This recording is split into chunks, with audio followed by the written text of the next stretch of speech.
Euro-dollar, les clés techniques et fondamentales de la tendance de fin d'année.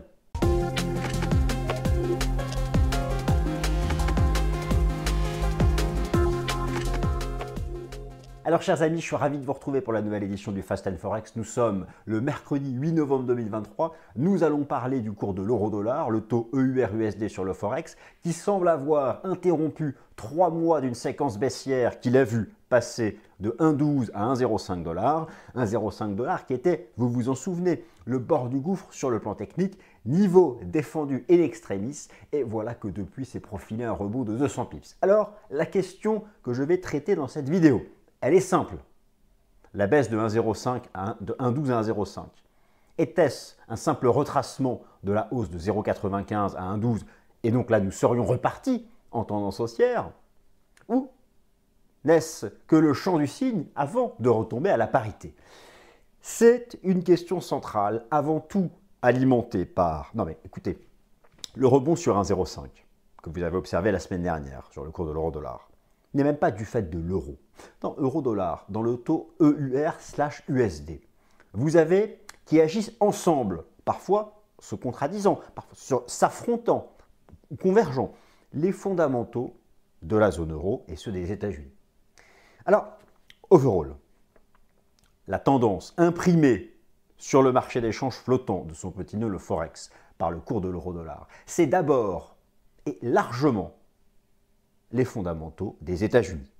Mais voilà, parfois, lorsque les fondamentaux de la zone euro, rappelez-vous à l'époque de la crise de la dette souveraine, atteignent des zones extrêmes, dans un sens positif ou négatif, bon, c'était plutôt négatif généralement, eh bien là, la partie euro peut imprimer, avoir l'influence dominante sur la formation du cours de l'euro-dollar. Alors, on va faire les choses de manière très structurée, vous me connaissez. La structure est là, elle est dans un tableau. Ne vous inquiétez pas, le tableau est prêt et le slide va arriver, vous l'aurez. D'ailleurs, maintenant, pour moins vous ennuyer, je limite les slides fondamentaux à 2, grand maximum 3, en essayant de tout synthétiser. Et ensuite, on fait vraiment du graphique, de l'action des prix, de l'analyse technique. Bon, écoutez, le rebond du cours de l'euro-dollar sur 1,05. C'est d'abord parce que le dollar américain, face à un panier de devises, a corrigé. Et lui avait fortement rebondi entre mi-juillet et fin octobre. Il a corrigé parce qu'est venu, parce qu'est intervenu, parce qu'est venu sonner, résonner une alerte orange, je ne dis pas rouge, il faut être précis, une alerte orange quant à la dégradation du marché du travail aux États-Unis. Comme vous le savez, l'essentiel du repli de l'euro-dollar de 1,12 à 1,05 était du fait d'un rebond du dollar américain, parce que la Fed était intransigeante, parce que ça ne désinflationne pas assez vite aux États-Unis, mais surtout parce que le marché du travail américain, notamment dans le secteur des services, était archi résilient. Et voilà que depuis la semaine dernière, il y a eu une multitude d'alertes. Alors attention, le taux de chômage aux États-Unis est encore très bas, mais les pentes, les statistiques, les courbes des différentes métriques du marché du travail aux États-Unis, et j'ai rassemblé les plus pertinentes dans un tableau, commencent à prendre une pente haussière qui n'est pas bonne.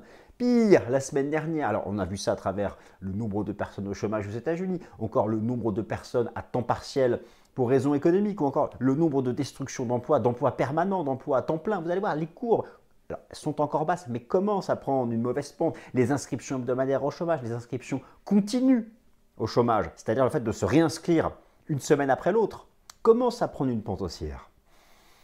Et donc, voilà que cela est venu alimenter le fait que, pour la Réserve fédérale, vous savez, le débat euro-dollar, lorsque je pose cette question, les clés de la tendance de fin d'année de l'euro-dollar, la question sous-jacente, c'est quelle banque centrale, entre la Fed et la BCE, pivote en premier? Si la Fed pivote en premier, l'euro-dollar remonte à 1,15. Si la BCE pivote en premier, l'euro-dollar va à la parité, voire même à 0,95. Voilà. Donc ça, c'est la question. Maintenant, qu'est-ce qui décide de qui pivote en premier parmi ces deux banques centrales majeures? C'est la même chose pour les deux. L'inflation, l'emploi. L'inflation, l'emploi. La première des deux, qui constate que dans sa zone économique, l'inflation sous-jacente est proche ou voire en dessous de 2%, et que celle-là peut pivoter. Ou, si ce n'est pas le cas, la première des deux qui constate que le taux de chômage, pour prendre la statistique de l'emploi la plus importante, commence à s'envoler celle-là peut pivoter avant que l'inflation arrive à 2%. Donc BCE ou Fed. Aux États-Unis, le chômage est à 3,9% de la population active. Au sein de la zone euro, il est supérieur. Au sein de la zone euro, il est stable, sauf en Allemagne. En Allemagne, le taux de chômage est quasiment remonté à son pire niveau de la crise sanitaire. L'inflation. Vous avez vu qu'en Italie, l'inflation est passée sous 2%. Aux Pays-Bas, elle est déjà négative. Il n'y a même plus d'inflation. Alors, pas encore en France. Bon, la Suisse, c'est autre chose. Bon, on ne parle pas de la Suisse, on ne parle pas du CHF. Le ralentissement économique, je vous l'ai toujours dit ça, que le ralentissement économique était désinflationniste. Alors, regardez l'inflation aux Pays-Bas, regardez l'inflation en Italie. Vous allez voir bientôt en France, en Allemagne. On sera à zéro d'inflation. Il ne peut pas y avoir d'inflation lorsqu'il n'y a pas de croissance économique. Sauf des contraintes, comme on a eu l'inflation du pétrole, d'ailleurs, qui est retombée, parce qu'il y a eu une contrainte d'offre de l'Arabie Saoudite. Bon. Donc, à ce moment-là, voilà, c'est ça le débat. Les clés fondamentales de la tendance de fin d'année de l'euro-dollar, c'est voilà, il faut regarder pour chacune des zones les deux métriques, emploi, inflation. Donc, c'est ce qu'on va faire. Vous allez voir qu'il y a une alerte orange sur l'inflation sur le marché du travail aux États-Unis, mais que la désinflation est plus rapide en Europe. Donc c'est pour ça que c'est passionnant, on ne sait pas laquelle des deux banques centrales va pivoter en premier. Et donc on va essayer aussi de s'orienter avec des clés techniques. Je vous ai régulièrement proposé un scénario fractal qui était plutôt bearish dollar US et aussi euro-dollar. Nous serions encore dans ce cas de figure. La vague B ou la vague 2 serait terminée. Alors bien sûr, il ne faut pas enfoncer les plus bas de l'euro-dollar des 1,05, mais cette structure que je vais vous proposer, comment vraiment la valider? Pour ça, il faut dépasser des résistances. Nous allons associer les enseignements du chartisme et du système Ishimoku avec l'approche fractale. Vague B, vague 2, terminée. Le dollar qui aurait fait A, B et à nouveau une grande C. Bon. Et puis, il faut affiner ça avec... je vous ai toujours expliqué que de tous les taux d'intérêt du marché, celui qui anticipe le mieux le cycle à venir des taux d'intérêt de la Banque centrale, c'est le taux d'intérêt obligataire à 2 ans. En gros, l'eurodoll remontera. Si le spread de taux entre les États-Unis et la zone euro, on prend l'Allemagne pour représenter la zone euro, si le spread de taux baisse, US moins DE, Allemagne, le taux américain moins le taux allemand, si la différence baisse, l'eurodollar montera. Et inversement, ça a toujours été le cas. On peut faire l'analyse technique sur ce spread de taux. Et enfin, nous allons voir où en est le positionnement institutionnel sur l'euro-dollar à travers les options et les futurs. Petit bémol, attention, les données ne datent que de mardi de la semaine dernière. Donc, n'intègre pas le pump qu'il y a eu sur l'eurodoll avec le rapport NFP. Il va falloir patienter jusqu'à la mise à jour de vendredi. Et donc, on attaque, c'est parti. Alors, chers amis, euro-dollar, les clés de la tendance de fin d'année. Le plan, je vous l'ai donné, et donc on passe directement au vif du sujet. Le plan s'affiche à nouveau. Bon, je voulais faire une introduction courte comme d'habitude. J'ai pas réussi, mais écoutez, qu'est-ce que vous voulez? J'ai ma façon de faire, j'ai ma personnalité. Puis aussi, il faut prendre du plaisir à faire des vidéos. Donc, c'est à prendre ou à laisser. Mais voilà, j'espère quand même toujours que vous passez un bon moment quand je vous propose du contenu. Alors, dollar américain, alerte orange sur la dégradation du marché du travail américain. Gardons bien à l'esprit que la tendance du taux euro-dollar est d'abord l'expression du positionnement de marché vis-à-vis du dollar américain face à un panier de devises. En effet, selon la Banque des règlements internationaux, la BRI, la Banque centrale des banques centrales, il manque un S, le dollar américain est présent dans 88% des transactions Forex, loin devant la monnaie unique européenne qui occupe la seconde place. Ça, c'est vraiment important à savoir et je vous remontre ici les datas. Donc, voilà, vous avez ici la part de marché, les différentes monnaies sur le marché d'échange. Alors, même si l'euro intervient dans quand même 31% des transactions sur le marché d'échange, le dollar est omniprésent. C'est pour ça que moi j'estime, que je me permets d'estimer que parfois certains se demandent pourquoi l'euro-dollar ne s'est pas effondré à 0,80 alors que la zone euro a déjà un pied en récession, que l'Allemagne y est, 3 trimestres consécutifs négatifs de son PIB. Je vais vous montrer dans un instant le taux de chômage allemand. Bon, pourquoi l'euro n'est pas à 0,80? C'est parce qu'en fait l'euro-dollar, c'est d'abord les fondamentaux américains. Et donc, même si on sait tous que la zone euro a une probabilité beaucoup plus importante d'être en récession économique que les États-Unis, eh bien, le fait que là, on commence à s'interroger sur la dégradation du marché du travail américain, l'USD est tellement plus important dans EUR-USD que l'EUR, que ça fait quand même remonter l'euro-dollar parce que l'USD est sous pression. Et ça ne fait pas non plus remonter en ligne droite, parce que l'euro est aussi sous pression. Mais la chose, c'est qu'en fait, le marché n'arrive pas à croire que la BCE pivotera avant la Fed. Parce que la BCE, c'est une banque centrale mouton. Elle ne fait jamais rien sans savoir ce que fait la Fed. Elle a commencé son resserrement monétaire après. On n'a jamais vu dans l'histoire de la BCE une prise d'initiative vis-à-vis de la Fed. Alors peut-être que Madame Lagarde peut changer la donne et pivoter avant. Surtout qu'en plus, pour une fois, c'est l'Allemagne qui est dans le désagrément, pour rester poli. Donc là, oui, forcément, si un pivot de la BCE avant la Fed, l'eurodoll, il peut retomber à la parité. Bon. Alors justement, c'est un peu donc tout ça, c'est de tout ça dont nous parlons. Alors le rebond récent du cours de l'euro-dollar. Alors voilà, pour qu'on soit vraiment précis, de quoi parlons-nous? Voilà, hein, je vais ici repasser en un hebdomadaire, je parle de ce rebond. Voilà, le rebond qu'a fait l'eurodoll la semaine dernière, qui a travaillé la zone des 1,05, qui était le bord du gouffre, qui finalement tente quelque chose. Vous voyez qu'ici, il y a tout un tas d'ébauches pour la partie fractale. Donc, on s'interroge sur ça. Est-ce que ce redémarrage permet de reprendre ce mouvement haussier de fond, ou n'est-ce qu'un coup d'épée dans l'eau avant d'aller chercher plus bas? Ça, c'est le sujet dont nous allons traiter. Donc, on parle de l'euro-dollar, et on commence surtout par parler du dollar américain face à un panier de devises, puisque c'est lui qui compte le plus en termes de fondamentaux dans le cours de l'euro-dollar. Alors, rappelons que l'état de santé du marché du travail américain fait partie des objectifs de la Fed, à côté de l'inflation. L'euro-dollar ne peut rebondir que si le dollar US est mis sous pression baissière d'un positionnement anticipé comme plus accommodant de la part de la Fed. Ce positionnement plus accommodant ne peut être déclenché que par deux facteurs, une vigoureuse désinflation sous-jacente et ou une nette dégradation du marché du travail, en particulier dans le secteur des services. Alors justement, il y a eu, la semaine dernière, une alerte orange quant à la dégradation du marché du travail aux États-Unis. Je vous ai positionné ici ma sélection, en tout cas une sélection, donc oui, la mienne, de ce que j'estime être comme des indicateurs très pertinents du marché du travail américain. Et vous allez voir qu'il y a donc un tout début de dégradation. Et que c'est ça qui, si ça devait se confirmer, dans le mauvais sens, peut mettre la pression sur l'USD et donc entretenir le rebond de l'euro-dollar. Alors tout d'abord, le nombre de chômeurs. Alors vous avez ici les commentaires que vous pouvez lire, je vais vous mettre ça à voix haute. Le nombre de chômeurs en millions de personnes aux États-Unis. Alors vous allez voir, c'est pas non plus une alerte rouge. Vous avez ici le nombre de chômeurs aux États-Unis en millions de personnes. Disons que là, nous sommes maintenant à 6 500 000 chômeurs aux États-Unis. On retrouve les niveaux de octobre-novembre 2021 et voilà, la pente commence à ne pas être exceptionnelle. Et c'est ça aussi que le marché commence à regarder. La pente n'est pas exceptionnelle.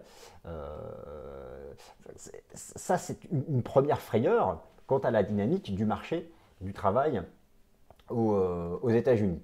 Alors, à cela s'ajoutent d'autres statistiques. Le taux de chômage, ici, en pourcentage de la population active aux États-Unis, alors qui est quand même encore extrêmement bas, vous l'avez ici, ce taux de chômage. Mais voilà, on commence à s'inquiéter parce qu'il y a, ici vous aviez donc, alors à chaque fois qu'il y a eu, vous aviez ici la récession de 2007-2008, de la crise financière, la récession de la bulle Internet, nous sommes dans une zone historique de retournement haussier qui à chaque fois commençait par une pontification. Et voilà, là, donc vous l'avez, vous voyez que ce n'est pas non plus l'alerte rouge, mais qu'il y a un début de quelque chose qui stresse le marché. Les inscriptions hebdomadaires à l'allocation chômage plus les inscriptions continues, elles aussi sont dans une dynamique qui, alors certes est encore basse, mais qui commence à monter. Cette statistique est mise à jour chaque semaine. Vous avez donc ici l'augmentation continue des inscriptions hebdomadaires au chômage aux États-Unis. Et là, vous avez donc leur version continue, c'est-à-dire ceux qui se réinscrivent d'une semaine à l'autre. Et là, ça commence à faire peur en termes de dynamique. Donc c'est tout naissant. C'est pas non plus, on n'est pas non plus là dans l'effondrement du marché du travail américain, mais il commence à y avoir un petit doute. Parce que quoi? Vous allez dire, finalement, on s'en fiche tant. Parce que la Fed, elle nous a toujours dit que le taux de chômage, je vous remonte ça, regardez. Regardez ce que la Fed nous a dit. Si vous prenez les objectifs, la dernière réunion de politique monétaire de la Fed, elle nous disait que le taux de chômage ne dépasserait pas 3,8% de la population active en 2023. Or, il vient de dépasser 3,9%. Et tous les indicateurs avancés de l'emploi sont négatifs. Donc s'il est déjà à 3,9 alors qu'elle nous dit que ça ne passerait pas 3,8 cette année, imaginez le prochain rapport NFP, c'est mis à jour chaque mois 4,1, c'est ce qu'elle n'avait pas prévu, c'est au-dessus de ce qu'elle envisageait, et ça peut l'amener à vouloir pivoter avant que l'inflation soit revenue sous 2%. Et c'est ça qui met la pression sur l'USD, et c'est ça qui a permis in extremis, alors que pourtant la zone euro est mal, et l'Allemagne notamment, c'est ça qui a permis in extremis à l'euro-dollar de défendre un 0,5. Donc vous devez bien avoir conscience de ça. Dans euro-dollar, vous avez EUR et USD, mais les fondamentaux de l'USD pèsent plus que ceux de l'euro. Et voilà. Et alors imaginons que le taux de chômage se mette à fortement monter aux US, 4,5, 5. Donc ça va mettre la pression sur l'USD. Pour que l'euro-dollar baisse, il faudrait que ce soit la dépression économique au sein de la zone euro. Pour vous montrer à quel point les fondamentaux de l'euro, ils agissent, mais dans l'euro-dollar, c'est vraiment l'USD qui a cette part, dominante. Alors, les créations nettes d'emplois aux États-Unis, les fameux non-farm payrolls qui ont été mises à jour vendredi dernier, écoutez, alors, la zone d'alerte, là, vous avez donc chaque mois les créations nettes d'emplois aux États-Unis. La zone d'alerte, c'est lorsqu'on est sous 70 000, 100 000 par mois. Pourquoi? Parce qu'en fait, vous savez que chaque mois, vous avez des personnes qui arrivent sur le marché du travail, des jeunes, on sait ça, on voit les étudiants, on voit ceux qui arrivent sur le marché du travail. Il en faut au moins 70 000, 100 000 créations nettes pour pouvoir les absorber. Quand c'est en dessous, bah forcément ça crée des chômeurs parce qu'ils ont fini leurs études, il n'y a pas de boulot. Alors le marché se trouve encore au-dessus, mais vous voyez que ça a tendance à faiblir. Là on a eu 150 le mois dernier alors qu'on en attendait beaucoup plus. Donc ce n'est pas d'alerte rouge encore, mais voilà, c'est quelque chose à surveiller. Vous avez ensuite les pertes d'emploi à temps plein. Et il y en a un que j'aime beaucoup, c'est l'emploi total à temps partiel pour des raisons économiques. L'emploi total à temps partiel pour des raisons économiques, et vous avez aussi le momentum du taux de chômage. Regardez ici l'emploi total à temps partiel pour des raisons économiques. Ça, donc en nombre de personnes, ça commence à se retourner à la hausse. C'est tout léger. Mais voilà, la dynamique récente n'est pas très bonne, alors que la Fed nous avait dit que ce serait bon. C'est pour ça qu'il y a eu un stress ici sur le dollar américain. Regardez ici ça comme c'est super intéressant.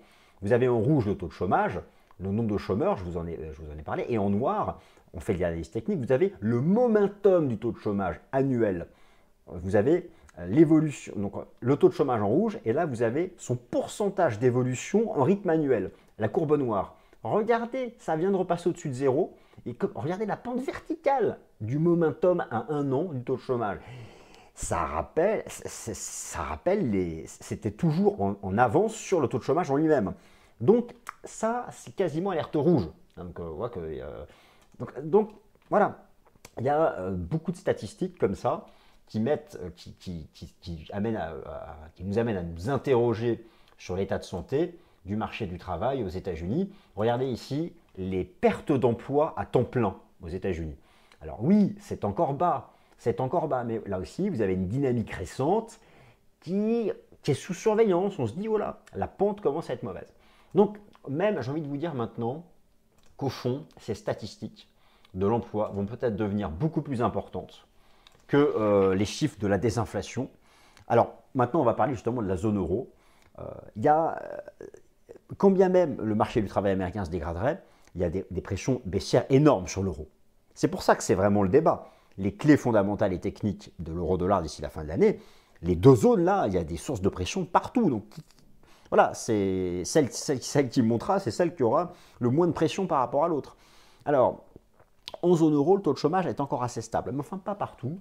Par contre, la désinflation en Europe est en train de s'accélérer. Il y a peut-être même un risque de déflation.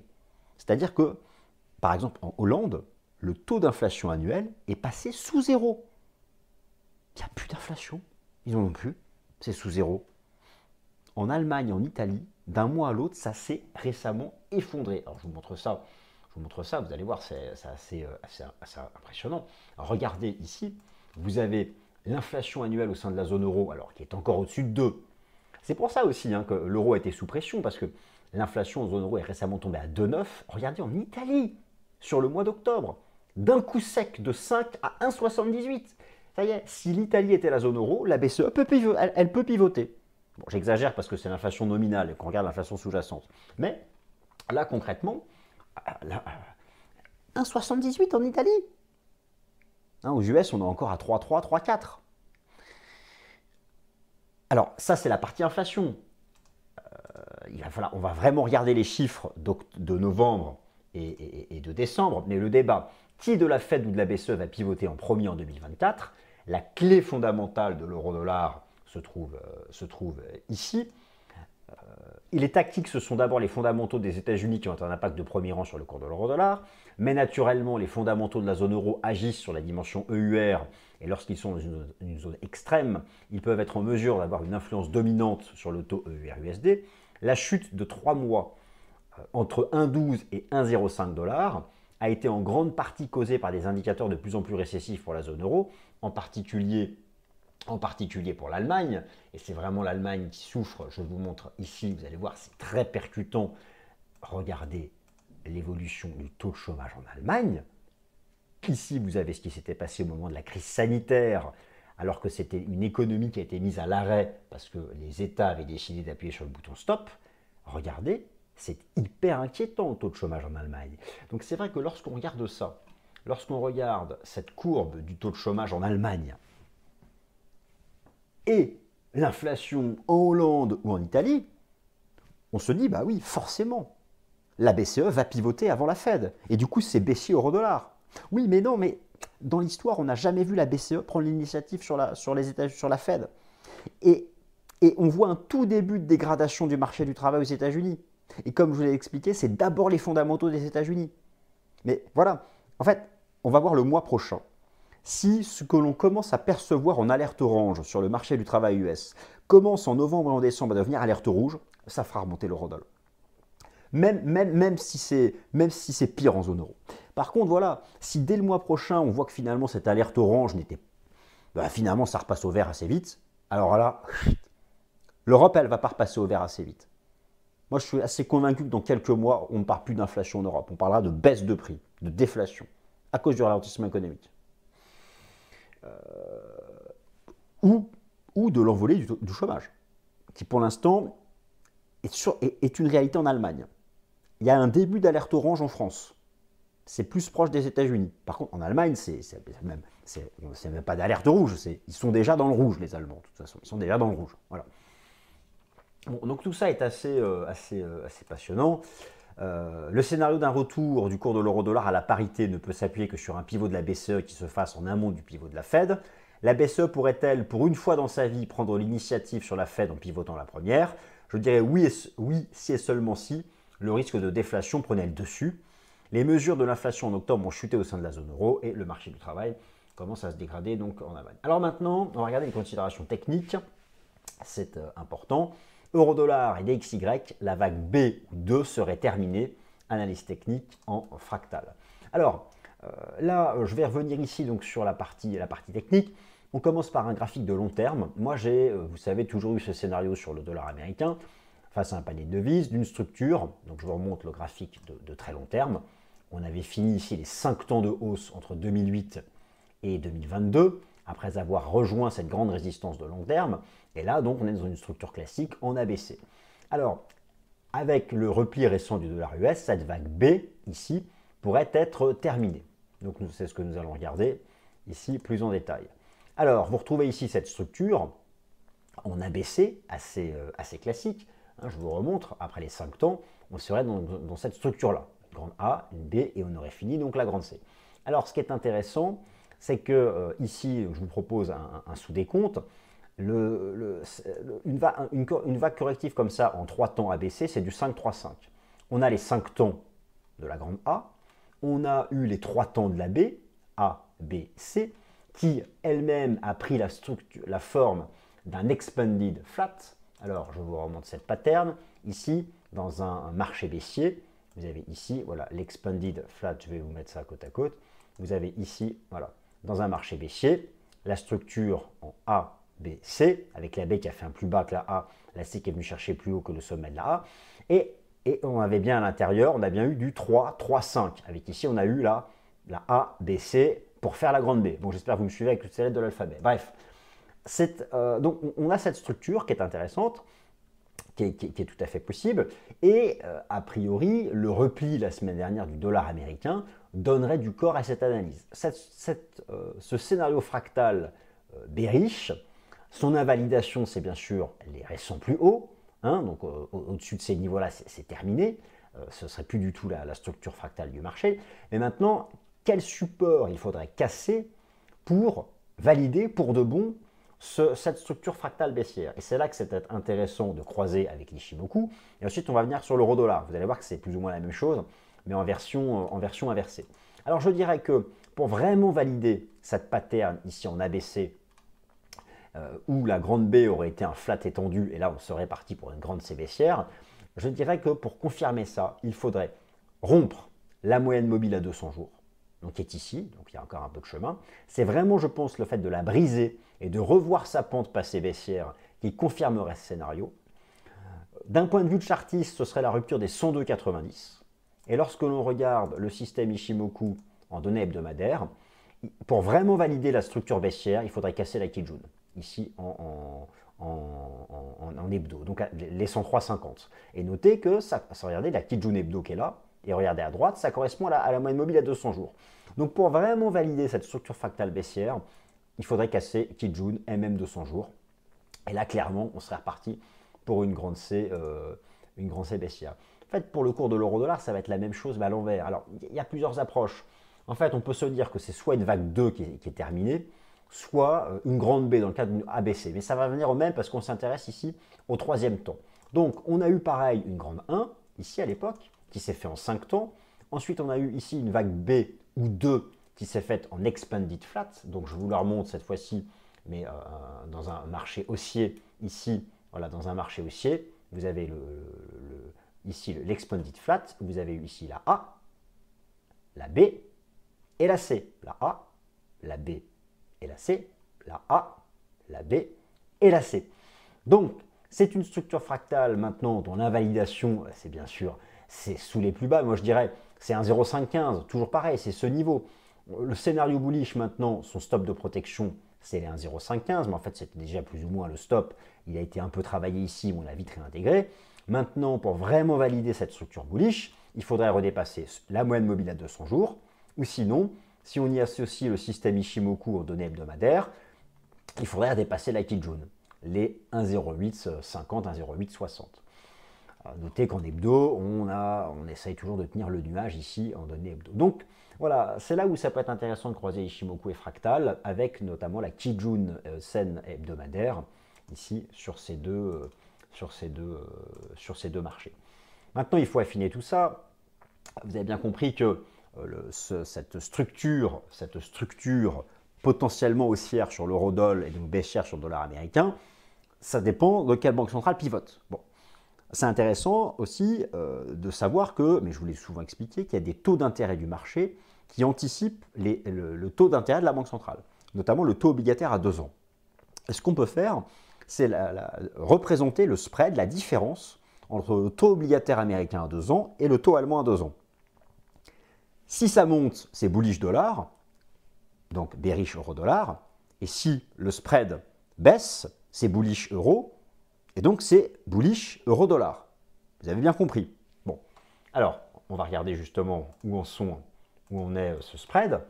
Le spread, je l'ai représenté ici. Alors déjà, pour le taux américain à 2 ans, je fais écho à la vidéo Fast and Forex que j'ai fait la semaine dernière, où je vous avais expliqué que moi je considérais qu'on ne passerait pas le double top de 2006-2007. Je peux respirer parce qu'il semble que j'ai raison. En tout cas, on reste en dessous les 5-10. Il y a toujours cette divergence en hebdo. Et je mets le système Ishimoku. On a cassé la Tenkan. Donc je me dis qu'on peut revenir au moins par ici. On peut revenir vers les 4,30, les 4,50. Mais même si ce taux américain à 2 ans revient vers les 4,30, vers les 4,50, donc ce serait baissier dollar, ça ne fera pas forcément monter l'euro-dollar si le taux européen baisse encore plus. D'où l'intérêt, vous m'avez bien compris, de créer un spread. Et le spread, donc, je l'ai créé ici. j'ai en bleu ici, vous avez la courbe de l'euro-dollar, j'espère que vous me suivez toujours. Si ce n'est pas le cas, mettez-moi quand même un like, ça m'encouragera à être plus clair.